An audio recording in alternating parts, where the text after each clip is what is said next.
நமக்காகவும் இருக்கிறார். வைராக்கியம்னா என்னது? வைராக்கியம்னா டக்குன்னு வரலையா?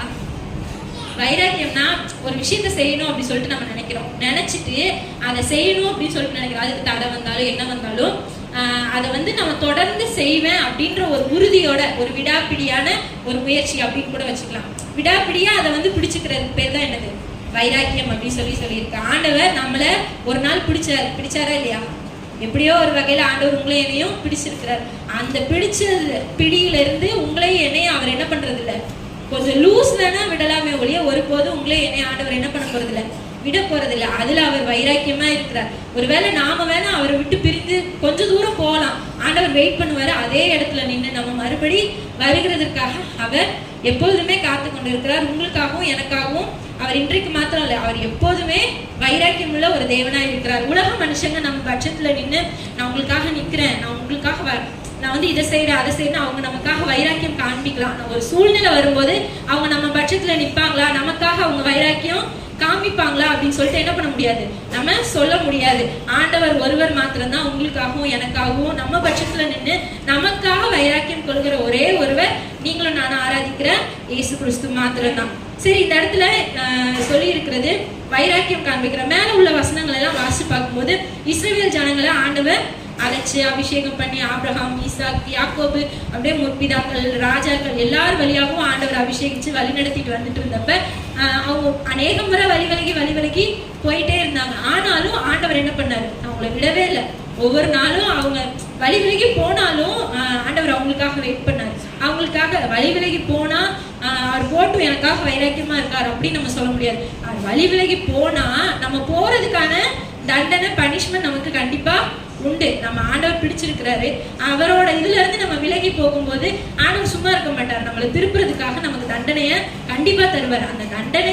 அந்த தண்டனையோட காலம் தான், தண்டனையின் காலத்துல எழுதப்பட்டது அந்த சகரியாவின் புஸ்தகம். அந்த இஸ்ரவேல் ஜனங்கள் என்ன பண்ணிட்டாங்க அப்படின்னா ஆண்டவரை விட்டு உலக விக்கிரகங்கள், பாகால் அப்படிலாம் சொல்லப்பட்டிருக்கு. அந்த விக்கிரகங்களை ஆண்டவரை விட்டு இன்னொரு தெய்வத்தின் பின்னால, இன்னொரு ஜனங்களோட வழக்கத்தின் பின்னால தேவனுடைய ஜனங்களான அந்த இஸ்ரவேல் ஜனங்கள் போனதுனால ஆண்டவர் என்ன பண்ணாரு அப்படின்னா அவங்களுக்காக வைராக்கியம் இருக்கு, அவங்கள நான் விட மாட்டேன், அவங்களோட இருப்பேன்ற வைராக்கியம் அவருக்கு இருக்கு. ஆனாலும் அவங்க செஞ்சது தப்பு. அதுக்கான ஒரு பனிஷ்மெண்ட் என்ன கொடுத்தாரு அப்படின்னா இஸ்ரவேல் தேசம் இருக்குல்ல, அது ரெண்டா பிரிஞ்சிருந்துச்சு. யூதாவை வந்து ஒரே தேசம் தான், ஆனா அது ரெண்டா பிரிஞ்சு ராஜாக்கள் ஆளும் போது அது ரெண்டா பிரிஞ்சிச்சு. யூதா, இஸ்ரவேல் அப்படின்னு சொல்லிட்டு ரெண்டா பிரிஞ்சிச்சு. இஸ்ரவேல் தேசத்தை பாவம் செய்ததுனால ஆண்டவர் 120 வருஷம் சிறையிருப்புக்கு ஆண்டவர் என்ன பண்ணாரு அப்படின்னா அசிரியாவோட அந்த தேசத்தினோட கீழே அடிமையா ஆண்டவர் ஒப்பு கொடுத்தார். யூதாவை என்ன பண்ணாருன்னா 70 வருஷம் பாபிலோனுக்கு ஆண்டவர் சிறையிருப்புக்கு அனுப்புன அந்த காலத்துல நான் வந்து உங்களுக்காக வைராக்கியம் கொண்டிருக்கிறேன், இனிமே உங்களை நான் திருப்ப போறேன் அப்படின்னு சொல்லிட்டு ஆண்டவர் வெளிப்படுத்தின வார்த்தை தான் இது. அந்த ஜனங்களுக்காக அன்றைக்கு வைராக்கியம் காண்பித்த ஆண்டவர் அவர்களை மறுபடியும் கொண்டு வந்து இஸ்ரவேல் தேசத்துல கொண்டு வந்து சேர்த்தார். இன்றைக்கும் நாம ஒருவேளை வழி விலகி போறவங்களா இருக்கலாம், ஏன்னா நம்ம வந்து எல்லா சூழ்நிலைமையிலையும் சரியா நம்மளால இருக்க முடியாது. ஒரு சூழ்நிலைமைகள வழி விலகி போகலாம், ஆனாலும் ஆண்டவர் நமக்காக வைராக்கியம் கொண்டு சின்ன சின்ன சிக்ஷைகள் மூலமா ஆண்டவர் என்ன பண்ணிடுறாரு, நம்மள அவர் பக்கமாய் சேர்த்து கொள்ளுகிறவர்களா இருக்கிறார். ஆண்டவர் வைராக்கியமா இருக்கிறாரு. சரி, எல்லாமே சரிதான். ஆண்டவர் நம்ம மேல எவ்வளவு வைராக்கியமா இருந்து நம்மளை ரட்சித்து சபையில கொண்டு வந்து சேர்த்து எல்லாவற்றிலும் அவர் வந்து அவரோட பகுதியில எந்த விதமான குறையும் நமக்கு அவர் வைக்கவே இல்லை. ரட்சிக்கலையா, இல்ல அபிஷேகிக்கலையா, இல்ல சபையில கொண்டு வந்து சேர்க்கலையா, நம்மளோட பாவங்களை மன்னிக்கலையா, ஒவ்வொரு நாளும் அவரோட வார்த்தையை நமக்கு தரலையா, எல்லா விதமான ஆசீர்வாதத்தையும் அவருடைய பகுதியில இருந்து அவர் நமக்கு என்னதான் பண்ணிட்டு இருக்காரு, செஞ்சுட்டு தான் இருக்காரு. அவர் இன்னும் நம்ம மேல வைராக்கியமா இருக்கிறார், நம்ம மேல இன்னும் அதிகமான நேசம் வச்சிருக்கிறார்ன்றதுக்கு ஆண்டவர் நம்ம கூட பேசுறது, ஆண்டவர் நம்மள கைவிடாம இருக்கிறது, இன்னும் நம்ம ஜீவனோட இருக்கிறது, அது எல்லாமே என்னது, ஒரு அடையாளம் தான். சரி, அவர் மட்டும் வைராக்கியமா இருந்தா போதுமா? இப்ப 2 பேர் கணவன் மனைவி இருக்கிறாங்கன்னு வைங்க, கணவன் மட்டும் நேசிச்சுக்கிட்டே இருக்காரு, மனைவி கிட்ட இருந்து எந்த ஒரு பதிலுமே இல்லை, அதுக்கு எந்த ஒரு ரியாக்ஷனுமே இல்லை. அப்படி இருக்கும்போது எவ்வளவு காலம் அவங்களால நேசிக்க முடியும்? கொஞ்ச நாள் மனுஷர்களா இருக்கிறதுனால அவங்க கொஞ்ச நாள் பார்ப்பாங்க, அதுக்கப்புறம் டிவோர்ஸ் அப்படி சொல்லிட்டு என்ன பண்ணிடுறாங்க, இன்றைக்கு நாட்கள்ல என்ன பண்ணிடுறாங்க, போயிடுறாங்க. அப்படியே இல்லைனாலும் ஒரு வெறுப்பை சம்பாதிச்சு அப்படி போயிடுறாங்க. ஆனா ஆண்டவர் என்ன பண்ணிருக்கிறாரு அப்படின்னா நம்ம மறுபடியும் வரணும். ஒருத்தர் மாத்திரம் ஆண்டவர் மாத்திரம் வைராக்கியம் காண்பிக்கிறவரா இல்ல, நம்மளும் காமிக்கணும். நம்மளும் காமிக்கணும்ல. அவர் செய்த அந்த நன்மைக்கு நம்ம என்ன நம்மளோட வைராக்கியத்தை காமிச்சு ஆண்டவருக்காக இந்த பூமியில நீங்களும் நானும் வாழ்ந்து காண்பிக்கணும்ல. அப்படிப்பட்ட ஒரு 3 வைராக்கியத்தை தான் இன்னைக்கு நான் உங்ககிட்ட சொல்லணும் அப்படின்னு சொல்லிட்டு நான் வந்திருக்கிறேன். முதல்ல எதுல வைராக்கியமா இருக்கணும் அப்படின்னா, ஆண்டவர் நம்ம எதுல இருந்து மீட்டு இருக்கிறார்? பாவத்துல இருந்து, சாபத்துல இருந்து, இதுல இருந்தெல்லாம் நம்மளை மீட்டு இருக்கிறார். நம்ம முதல்ல எதுல வந்து வைராக்கியமா இருக்கணும்னா, நான் விட்ட அந்த பாவத்தை திருப்பி செய்ய மாட்டேன் அப்படின்னு சொல்ற ஒரு வைராக்கியம் உங்களுக்குள்ளேயே எனக்குள்ளேயே இருக்கணும்னு ஆண்டவர் எதிர்பார்க்கிறார். என்னாகமம் எழுதின புஸ்தகம் 25வது அதிகாரம் 11வது வசனம் 12வது வசனம். என்னாகமம் எழுதின புஸ்தகம் 25வது அதிகாரம் 11வது 13வது வசனம்.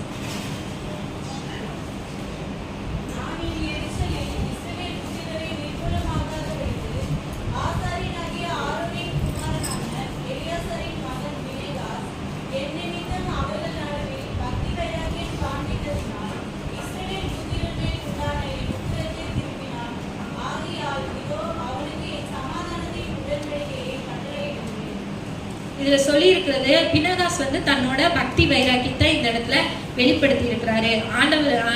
ஆண்டவர் வந்து அவங்க சொல்றாரு, பினகாஸ் வந்து அவன் வந்து காண்பிச்ச பக்தி வைராக்கியம் என்னோட உக்கிரத்தை திருப்பிடுச்சு. அவன் என்ன பக்தி வைராக்கியம் அந்த இடத்துல காமிச்சா அப்படின்னு அந்த 25வது அதிகாரம் 1வது வசனத்துல இருந்தே நீங்க வாசிச்சு பார்த்தீங்க அப்படின்னா, இஸ்ரவேல் ஜனங்களை ஆண்டவர் 400 வருஷம் 430 வருஷம் அந்த எகிப்துல இருந்து அடிமைத்தனத்துல இருந்து அவர்களை மீட்டு நான் கானானுக்கு உங்களை கூட்டிட்டு போறேன் அப்படின்னு சொல்லிட்டு, அந்த பாலும் தேனும் ஓடுகிற அந்த கானான் செழிப்பான தேசத்துக்கு உங்களை கூட்டிட்டு வரேன் அப்படின்னு சொல்லிட்டு அந்த எகிப்துல இருந்து ஆண்டவர் அவங்கள 40 வருஷம் வனாந்திரத்துல வழி நடத்தி வரும்போது அந்த ஜனங்களை என்ன பண்ணிடுவாங்க அப்படின்னா, தேவன் சொல்லியிருப்பாரு, நீங்க வந்து என்னோட ஜனமா இருப்பீங்க, நான் உங்க தேவனா இருப்பேன், நீங்க வந்து என்ன மட்டும்தான் வணங்கணும், வேற எந்த தெய்வத்துக்கும் என்ன என்று உனக்கு வேற தெய்வங்கள் உண்டாயிருக்க வேண்டாம். இப்படி கட்டளைகள் பிரமாணங்கள் எல்லாத்தையுமே ஆண்டவர் மேலே வானத்திலும் கீழே பூமியிலும் யாதொரு விக்கிரகத்தை நீங்க உங்களுக்கு உண்டாக்க வேண்டாம். இப்படிலாம் கற்பனைகளை பிரமாணங்களை ஆண்டவர் இஸ்ரவேல் ஜனங்களுக்கு கொடுத்தாரு. கொடுத்தும் அந்த ஜனங்களை ஒரு குறிப்பிட்ட தூரம் வந்த உடனே இஸ்ரவேல் ஜனங்கள் என்ன பண்ணாங்க அப்படின்னா, தங்களை சுற்றி இருக்கிற அந்த இதுல சொல்லியிருக்கு மோவாபின் ஸ்திரீகள் அப்படின்னு சொல்லியிருக்கு, அந்த வேற ஜாதிகளோட நீங்க கலக்கக்கூடாதுன்னு ஆண்டவர் வந்து அவங்க சொல்லியிருக்கிறாரு.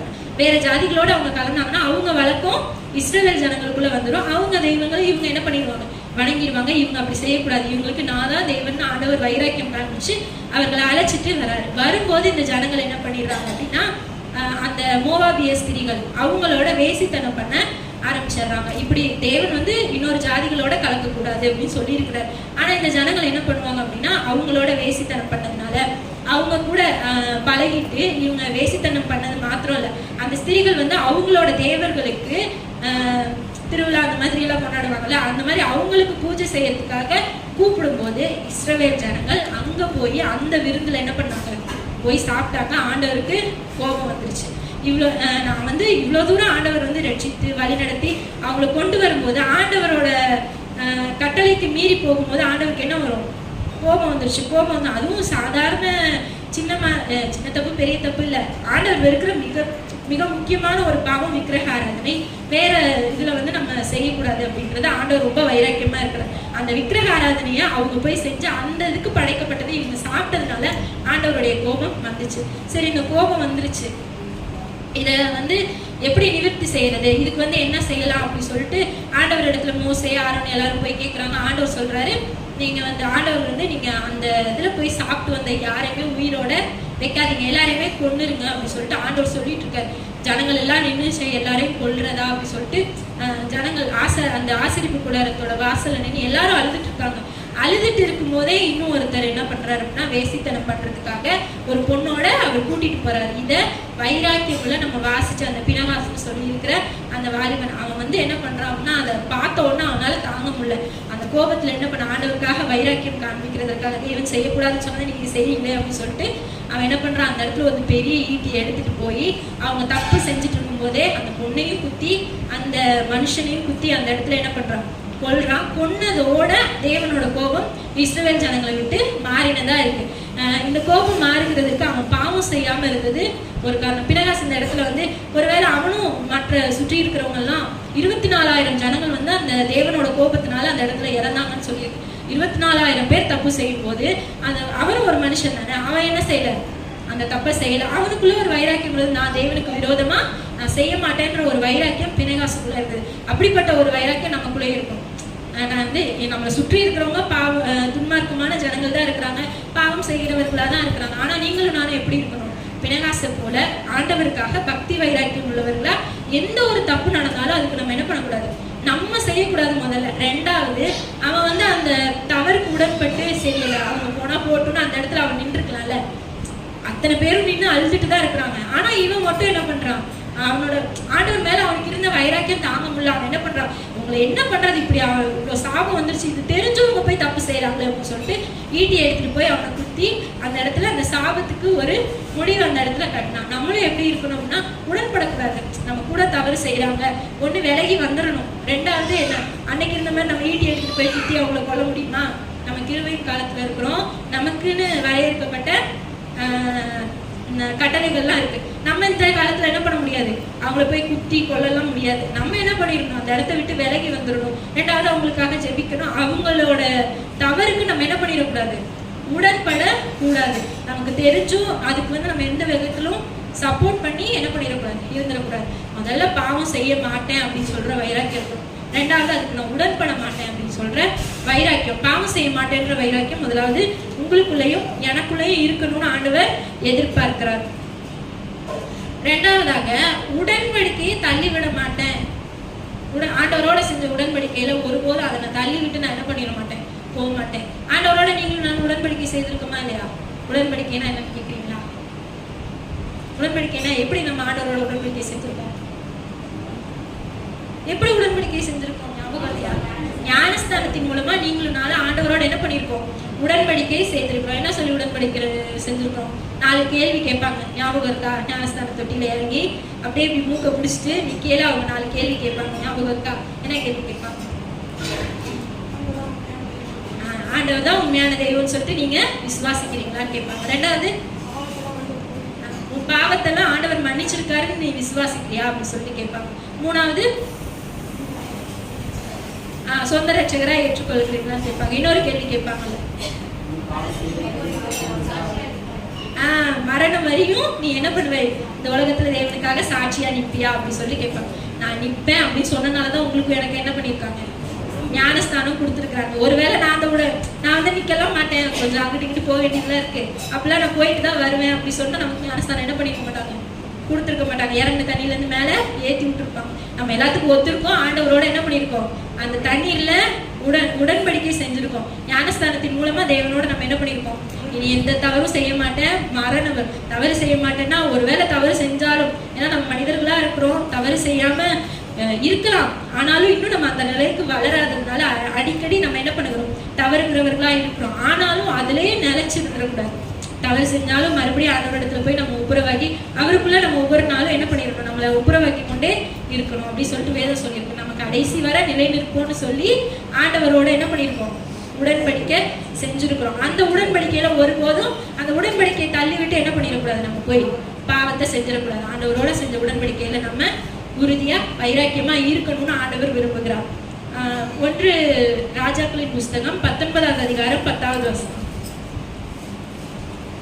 1 ராஜாக்களின் புஸ்தகம் 19வது அதிகாரம் 10வது வசனம்.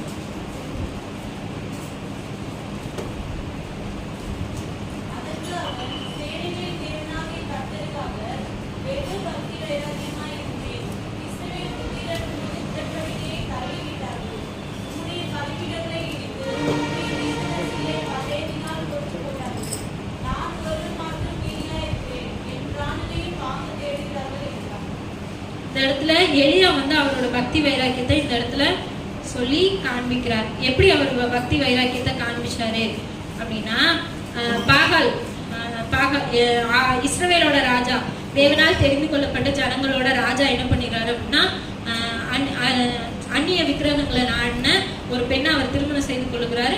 அந்த இயேசபேல் நிமித்தமாக பாகால்களை வணங்க சொல்லுகிற ஒரு கட்டாயத்துக்குள்ள அவர் போறாரு. அவரும் அந்த தவறை செய்யறாரு. தேவனோட தீர்க்கதரிசிகளை அந்த இயேசபேல் என்ன பண்றா அப்படின்னா, கொலை செய்யணும் அப்படின்னு சொல்லிட்டு அவ கொலை செய்யறதுக்கு திட்டமிட்டு எல்லாரையும் கொண்டுட்டான். கொண்டு ஒரே ஒருத்தர் மட்டும் மீதியா இருக்கிறேன்னு எலியா நினைச்சிட்டு இருக்காரு. எலியா என்ன பண்ணா, நான் மட்டும் மீந்திருக்கேன், மற்ற எல்லா தீர்க்கதரிசி, ஒருவேளை அவருக்கு தெரிஞ்ச தீர்க்கதரிசிகள் எல்லாரையும் ஏசபேல் கொண்டு இருக்கலாம். அப்படி கொண்டதுனால அவர் என்ன பண்ணியிருக்காரு, நான் இவ்வளோ பக்தி வைராக்கியமா இருந்தேன், ஆனா இப்போதைக்கு நான் ஒருவன் மாத்திரம் தான் மீதியா இருக்கேன். அதுல இடையில ஒரு வார்த்தை இருக்கிறது, உடன்படிக்கையை தள்ளிவிட்டார்கள். இஸ்ரவேல் ஜனங்கள் நீங்க வந்து என்னோட ஜனமா இருப்பீங்க, நான் உங்களோட தேவனா இருப்பேன். ஆண்டவர் அவங்க கூட உடன்படிக்கை செய்கிறார். எப்ப இருந்து செஞ்சிருக்கிறாருன்னா ஆபிரகாமோட காலத்துல இருந்தே உடன்படிக்கை செய்து, நான் வந்து உங்களோட தேவனா இருப்பேன், உன்னை இப்படி பெருக பண்ணுவேன், நீ வந்து என்னோட ஜனமா இருப்ப அப்படின்னு சொல்லி ஒவ்வொரு காலம், ஆபிரகாமோட காலத்துல, ஈசாக்கோட காலத்துல, யாக்கோபோட காலத்துல, யோசேப்பு, அதுக்கப்புறம் சிறையிருப்புல இருந்து வெளியில வந்தவங்க எல்லாரும் கூட ஆண்டவர் என்ன பண்ணியிருக்காரு, இஸ்ரவேல் ஜனங்கள் மொத்தமா எல்லாரும் கூட ஆண்டவர் என்ன பண்ணியிருக்காரு, நீங்க என்னோட ஜனமா இருப்பீங்க, நான் உங்களோட தேவனா இருப்பேன்னு அவர் உடன்படிக்கை செஞ்சிருந்தாரு. ஆனா தேவன் வந்து அவங்களுக்கு வந்து அவர் தேவனா இல்லாதபடி அவங்க என்ன பண்ணிட்டாங்க, ஆண்டவரோட செஞ்ச அந்த உடன்படிக்கை தள்ளிட்டு பாகால்களை வணங்குகிற ஒரு சூழ்நிலைக்குள்ள அவங்க என்ன பண்றாங்க, போறாங்க. ஆண்டவரோட உடன்படிக்கையை அவங்க தள்ளினாங்க. ஆனா எலியா வந்து எல்லா தீர்க்கதரிசிகளையும் கொண்டுட்டாங்க. கடைசியா இவர் இருக்குன்னு சொல்றாரு. ஒருவேளை ஆண்டவரோட செஞ்ச அந்த உடன்படிக்கை இவர் என்ன பண்ணியிருக்கோம், ஐயோ என் உயிர் பெருசு, உயிர் இருந்தா தானே பக்தி வைராக்கியம் காமிக்கிறது அப்படின்னு சொல்லிட்டு அவர் என்ன பண்ணியிருப்பாங்க, விட்டுருக்கலாம். ஆனா அவர் அப்படி செய்யல. ஆண்டவருக்காக பரவாயில்ல, நான் ஒருத்தர் இருந்தாலும் பரவாயில்ல, ஆண்டவருக்காக நான் நிற்பேன் அப்படி சொல்லிட்டு அந்த இடத்துல அவரோட பக்தி வைராக்கியத்தை அவரே சொல்லுகிறார். நான் கர்த்தருக்காக வெகு பக்தி வைராக்கியமா இருந்தேன். ஆனா இஸ்ரவேல் புத்திரர்கள் அவரோடு செஞ்ச உடன்படிக்கை என்ன பண்ணிட்டாங்க, தள்ளி விட்டுட்டாங்க அப்படின்னு சொல்லிட்டு. அத்தனை பேர் தள்ளி விட்டாலும் இவர் சவாலா ஒரே ஆளா போய் நின்று எல்லா பாகால் தீர்க்கதரிசிகளையும் கூப்பிட்டு, எல்லாருக்கும் நமக்கு தெரிஞ்சதுதான், 2 பலிபீடங்களை வச்சு உங்களோட தெய்வங்களை எல்லாம் நீங்க கூப்பிடுங்கன்னு சொன்னா அது வராது. அதோட எலியா வந்து இஸ்ரவேலின் தேவனே அப்படின்னு சொல்லிட்டு அவருக்கு முன்னாடி பலிபீடங்களை சேர்த்து அவர் வந்து அக்னி இறக்கும் போது இறக்கிடும். இவர் அவரோட பக்தி வைராக்கியத்துல அவர் என்ன பண்ணுவார் அப்படின்னா, கூப்பிடாத அந்த பாகால் தீர்க்கதரிசிகள் 400 பேர் 420 பேர்னு சொல்லி நினைக்கிறேன், அத்தனை பேரை என்ன பண்ணுவார் அப்படின்னா வெட்டி கொண்டு போடுவார். அதுதான் அவர் காமிச்ச பக்தி வைராக்கியம். ஒருத்தர் மாத்திரம் தான் இருக்கிறாரு, ஆனாலும் அத்தனை பேரை என்ன பண்ணாரு, ஆண்டவரை விட்டு வழி விலகின, உடன்படிக்கையை விட்டு தள்ளி விட்டு வேறு வழியில போன அத்தனை பேரையும் அவர் கொன்று பக்தி வைராக்கியமாய் அவர் இருந்தார். உங்களோட என்னோட ஆண்டவர் உடன்படிக்கை செய்திருக்கிறார். ஒருபோதும் அந்த உடன்படிக்கை அவரிடத்துல எந்த அநியாயமும் இல்லை. அவரை தள்ளி விட்டு நம்ம வேற இடத்துக்கு போகணுன்ற எந்த அவசியமும் நமக்கு இல்லை. எல்லாமே அவர் இடத்துல இருக்கிறது. அவர் இடத்துல இருந்துதான் உலகத்தாருக்கானாலும் நமக்கானாலும் எல்லாமே வருகிறது. அது நமக்கு நல்லாவே தெரியும். மழையை நல்லோர் மேலும் தீயோர் மேலும் அவர் பெய்ய பண்ணுகிறார். எல்லா ஆசீர்வாதங்களையும் நமக்கு எல்லாத்தையுமே அவர் தருகிறார். காண்கிறது, காணாதது, பரலோகம், எல்லா ஆசீர்வாதத்தையும் நமக்கு தந்திருக்கிறார். அப்படி நம்மளுக்கு எல்லாவற்றையும் தந்து நம்ம கூட அவர் கேட்ட ஒண்ணே ஒண்ணு, நான் உங்களோட தேவனா மட்டும் இருக்கேன், நீங்க வந்து என்ன வணங்குங்க அப்படின்ற ஒரு கண்டிஷன் மட்டும் தான் நமக்கு போட்டிருக்காரு ஒழிய வேற எல்லா வகையிலுமே நமக்கு எல்லாத்தையுமே எல்லா ஆசீர்வாதங்களும் அவரால் தான் வந்திருக்கு. அவரால் வந்து ஆசீர்வாதங்கள் எல்லாத்தையும் பெற்றுட்டு அவர் கூட செய்த உடன்படிக்கையை நம்ம தள்ளி விட்டு போகிறதுனால நமக்கு எந்த பயமும் இல்லை. ஒரு நாள் நம்ம வந்து நியாய தீர்ப்புக்கு எதுவாக போயிடுவோம். அதுக்கு முன்னாடியே ஒருவேளை அவரோட செஞ்ச உடன்படிக்கையை நம்ம மறந்து ஏதோ ஒரு சில இடங்கள்ல நம்ம தவறி இருப்போம். இந்த நாளிலும் அவரோட செய்த அந்த உடன்படிக்கையை நம்ம மறுபடியும் நினைச்சு அவர் கூட மறுபடியுமா ஒவ்வொரு நாளும் நம்ம நினைச்சு அவர் கூட நம்ம இணைந்து கொள்ளும் போது அந்த உடன்படிக்கையை முடிவு பரியந்தமும் நீங்களும் நாளும் ஞானஸ்தானம் அன்னைக்கு சொன்னோம்ல, மரண பரியந்தம் நிலைத்திருந்தா உங்களுக்கு ஜீவ கிரீடத்தை தருவேன்னு ஆண்டவர் வந்து சொல்லியிருக்கிறார். மரண பரியந்தம் நீங்களும் நானும் அவரோட உடன்படிக்கையில நிலைச்சிருக்கும் போது கண்டிப்பா அவர் நமக்கு வாக்குத்தத்தம் பண்ணியிருக்கிற அந்த ஜீவ கிரீடத்தை நமக்கு தர அவர் உண்மை உள்ளவரா இருக்கிறார். ஒருபோதும் மறந்துடக்கூடாது. அவர் கூட நம்ம உடன்படிக்கை சேர்ந்திருக்கிறோம். உலகத்தார் போல நீங்களும் நானும் என்ன பண்ணிட முடியாது, வாழ்ந்துட முடியாது. அவங்களோட நம்ம அவங்கள கம்பேர் பண்ணி நம்ம இருந்தோம் அப்படின்னா நம்ம ஆண்டவரோட உடன்படிக்கை செஞ்சு ஒரு பிரயோஜனமும் இல்லை. நம்மளோட சுயங்கள் எல்லாத்தையும் விட்டு ஆண்டவருக்காக வாழுவேன் அப்படின்னு சொல்லிதான் நம்ம ஞானஸ்தானம் எடுத்துருக்கோம். அவருக்காக வாழ்கிற அவரோட செஞ்ச அந்த உடன்படிக்கையில் நம்ம எப்போதும் என்னவா இருக்கணும், உண்மையா இருக்கணும். அந்த உடன்படிக்கையை நான் ஒருபோதும் விட்டு விலகிட மாட்டேன்ற ஒரு வைராக்கியம் நமக்குள்ள இருக்கணும். மூணாவதா பார்க்கும்போது நல்ல விஷயங்களுக்காக நம்ம வைராக்கியம் காண்பிக்கணும். கலாத்தியருக்கு எழுதின புஸ்தகம் 4வது அதிகாரம் 18வது வசனம். கலாத்தியருக்கு எழுதின நிருபம் 4வது அதிகாரம் 18வது வசனம்.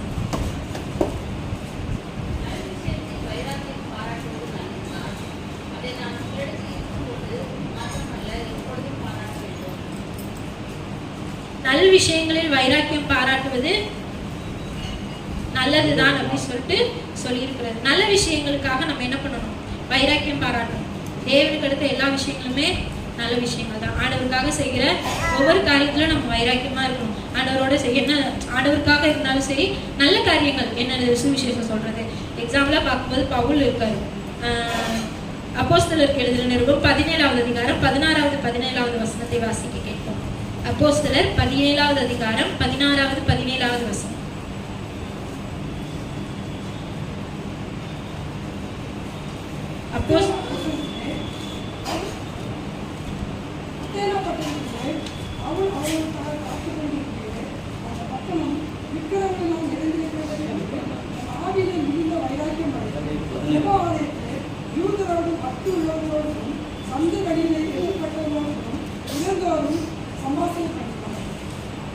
பவுல் அங்க மிகுந்த வைராக்கியம் அடைந்தார் அப்படின்னு சொல்லியிருக்காரு. எதை பார்த்து வைராக்கியம் அடைஞ்சாருன்னா, அந்த இடத்துல அத்தேனேன்ற ஒரு பட்டத்துக்காக அவங்க போறாங்க. அந்த இடத்துல விக்கிரகங்கள் அதிகமா நிறைஞ்சிருக்கு. அதை பார்த்தோன்னா இவங்கெல்லாம் தேவனை அறியாம இதுக்கு போய் வைராக்கியம் காண்பிக்கிறாங்களே, அவருக்குள்ள ஒரு வைராக்கியம் வந்துருச்சு. இவங்களுக்குள்ள எப்படியாவது இயேசுவை சொல்லணும், விக்கிரகங்களை போய் கும்பிடுறாங்களே அப்படின்னு சொல்லிட்டு அவர் ரொம்ப வைராக்கியமான மனுஷன். அதனால அந்த இதை பார்க்கும்போது அவருக்கு ரொம்ப வைராக்கியம் என்ன பண்ணிடுச்சு.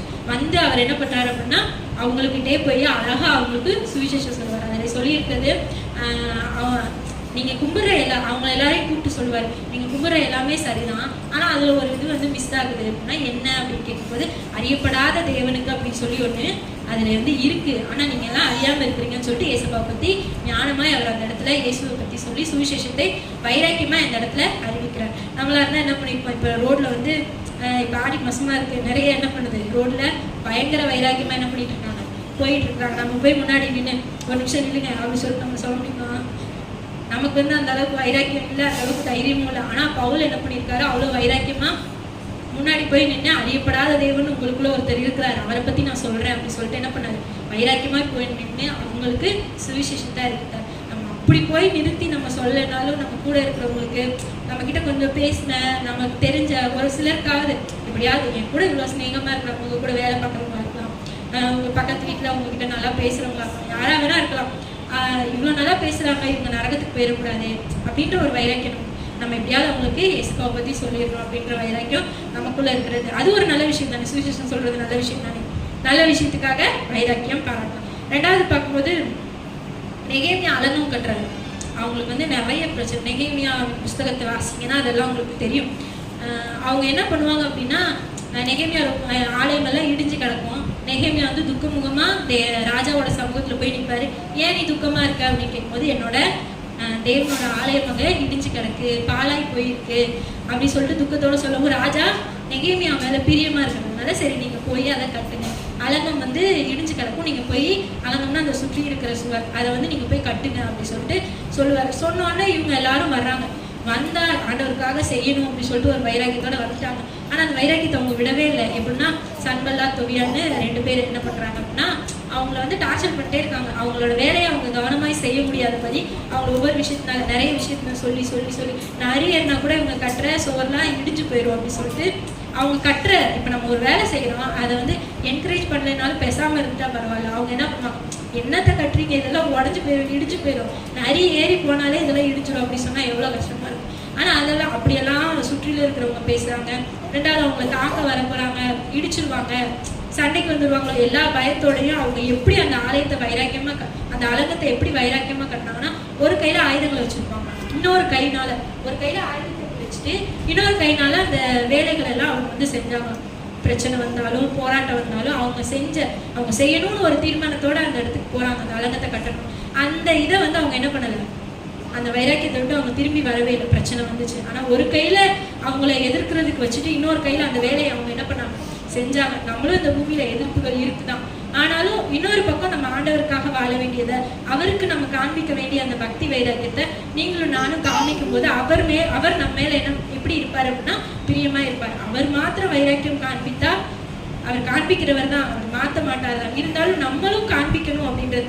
ஒருத்தவங்க கிட்ட இருந்து ஒரு நன்றியை நம்ம பெற்றுட்டோம், திருப்பி அவங்களுக்கு நம்ம நன்றி சொல்றது ஒரு நல்ல விஷயம் தானே. அப்படி நம்ம காமிக்கலன்னா என்ன, இவ்வளவு செஞ்சிருக்கேன், ஒரு தேங்க்ஸ் கூட சொல்லாம போறாங்க அப்படின்னு நம்ம நினைக்கிறோம்ல. இப்ப ஆண்டவர் எந்த அளவு எதிர்பார்ப்பார் நம்ம இடத்துல, சரி நான் இவங்களுக்காக இவ்வளோ பக்தி வைராக்கியம் காமிச்சிருக்கேன், ரட்சித்திருக்கேன், அபிஷேகிச்சிருக்கேன், சபையில கொண்டு வந்து சேர்த்திருக்கேன், இவ்வளோதையும் நான் செஞ்சோம், இன்னும் ஒரு டிஃப்ரெண்டான ஒரு லைஃப் இல்லாம எனக்காக அவங்க வந்து இன்னும் வைராக்கியம் காமிக்கலையே. ஜெபித்தாலும் எப்படி சொல்றது, டெய்லி ஜெபிக்கணும், நான் வந்து விட மாட்டேன் அப்படின்னு சொல்லிட்டு டெய்லி ஜெபிக்கிறதா அது ஒரு வைராக்கியம். முழங்கால நின்று ஜெபிப்பேன் அப்படின்னு சொல்லிட்டு நம்மளால முடிஞ்ச வரை நம்ம வைராக்கியமா நின்று எல்லா விஷயத்திலையும் உபவாசிப்பேன் அப்படின்னு சொல்றோம். அதை விடாம நம்ம செய்கிறது ஆண்டவருக்காக ஒன்று ஆரம்பிச்சு விடாம அதை நம்ம செய்யறது எல்லாமே அவருக்காக நம்ம காண்பிக்கிற ஒரு பக்தி வைராக்கியம் தான். சரி, இந்த வேலையிலையும் நம்ம பார்த்துருக்குறோம், இத்தனை பாவம் செய்யக்கூடாது அப்படின்ற ஒரு வைராக்கியம் நம்ம கூட இருக்கணும். உடன்படிக்கை, ஆண்டவரை விட்டு பின்வாங்க மாட்டேன்ற அந்த உடன்படிக்கையில நம்ம வைராக்கியமா இருக்கணும். நல்ல விஷயங்கள்ல வைராக்கியமா இருக்கணும்னு பார்த்தோம். இன்றைய நாளும் நம்ம ஒப்பு கொடுப்போம். இதுவரை நம்ம வைராக்கியமா இல்லைதான்.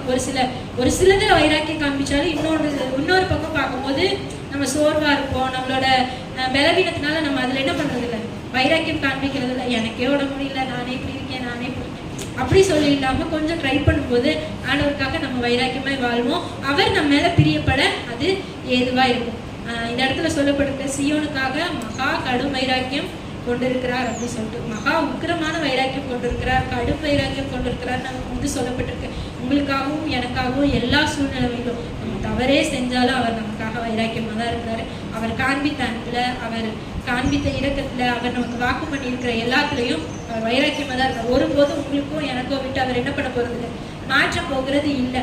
ஆனா நம்ம வழி விலகி போகும்போது நமக்கு தண்டனை கண்டிப்பா உண்டு. அந்த தண்டனையில இருந்து நம்ம திரும்பி வரும்போது அதே இடத்துல அவர் காத்துட்டு இருக்கிறாரு. அவரோட வைராக்கியத்தை காண்பிக்கிறதுக்கு அவர் அதே இடத்துல காத்து கொண்டு இருக்கிறவரா இருக்காரு. இன்னைக்கும் ஒருவேளை நம்ம வழி விலகி போயிருப்போம், அவருக்குன்னு நம்ம செஞ்ச அந்த உடன்படிக்கையில நான் இதை செய்ய மாட்டேன் ஆண்டவரே நம்ம செஞ்ச அந்த வாக்குறுதிகளை நம்ம உண்மை இல்லாம இருந்திருப்போமே. ஆனால் இன்றைக்கு நம்ம